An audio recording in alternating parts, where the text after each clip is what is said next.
now we begin 1.6.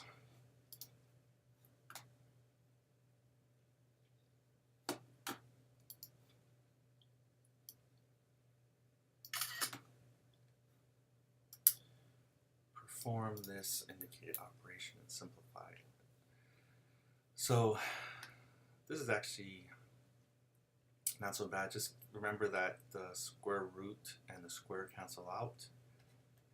And so there's your answer. It's that simple.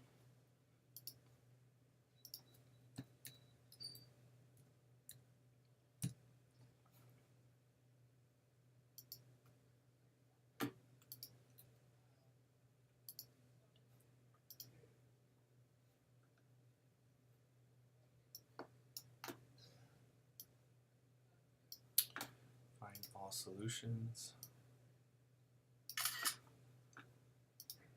Now the first thing we realize here is that we can factor out an x, right? So we have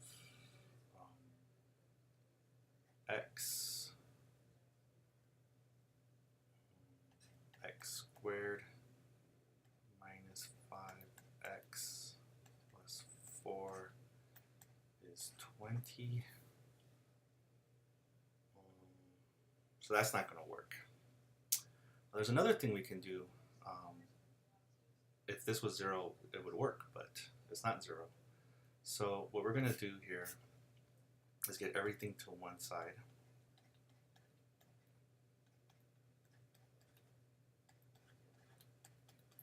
Now, it's kind of like either works or it doesn't. In this case, it'll work. When you have 4 terms, you might be able to factor by grouping. In this case, we can. So here we factor the first 2 terms, so that's x squared, x minus 5. And we factor the last 2 terms, plus 4, x minus 5. Here the x minus 5 cancels out, or factors out. So we have x minus 5 from right here, and we're left with x squared plus 4. So that goes right there, and that goes right there. Equals 0.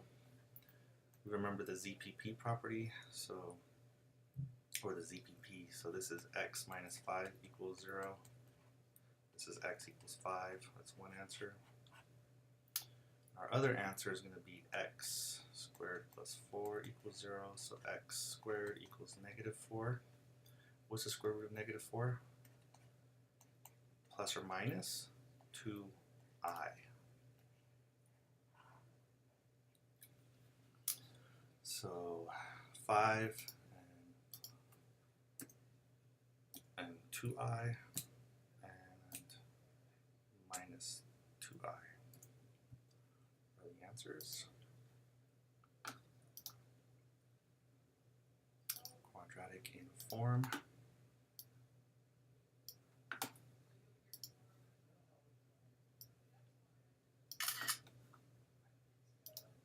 So here what we're going to notice is that it's quadratic in form.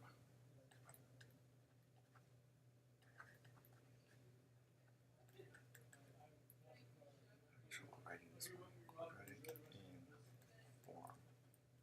What that means is that this variable here, x to the 4th, is the square of the next variable, x squared. So what you want to do is we're going to call this u. So u is x squared. Therefore, this is going to become u squared. U squared is x to the 4th, right? If u is equal to x squared, then u squared is just the square of that. So when we substitute this, this becomes x to the 4th is u squared minus x squared is u plus 7 is 0. This we can factor x minus 7, or u minus 7, u minus 1. So u equals 7, u equals 1. I'm just skipping a step here. These are pretty, just move them over. So 7 and 1 are our answers, but notice that the answers are u. U is x squared. One of them was 7. One of them was 1. So we just have to solve for x squared now. So all I did was put the u is x squared, and u is 7, so x squared is 7. So x equals plus or minus radical 7. And here, x equals plus or minus radical 1, which is 1. So there's 4 answers here. So we have radical 7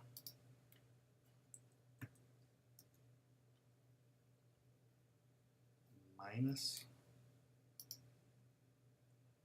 radical 7, 1, and negative 1.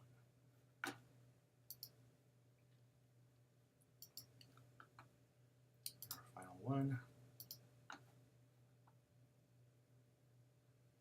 Solve this equation. Now these are usually ones that students will get stumped on, but not us, because we're going to handle it. So all you got to remember is you want to undo whatever you're doing to the x. So the first thing here is, how do I get inside here to this x? Well, I have this big old square root, right?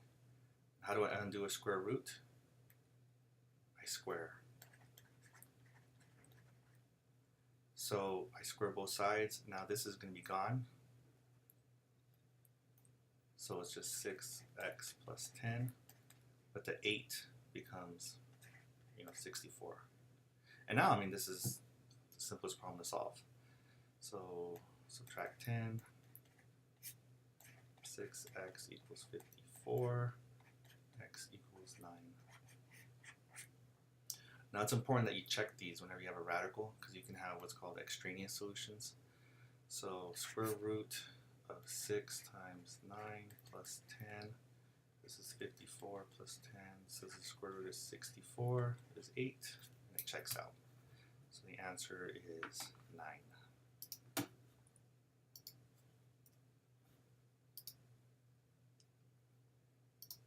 And that's 1.6.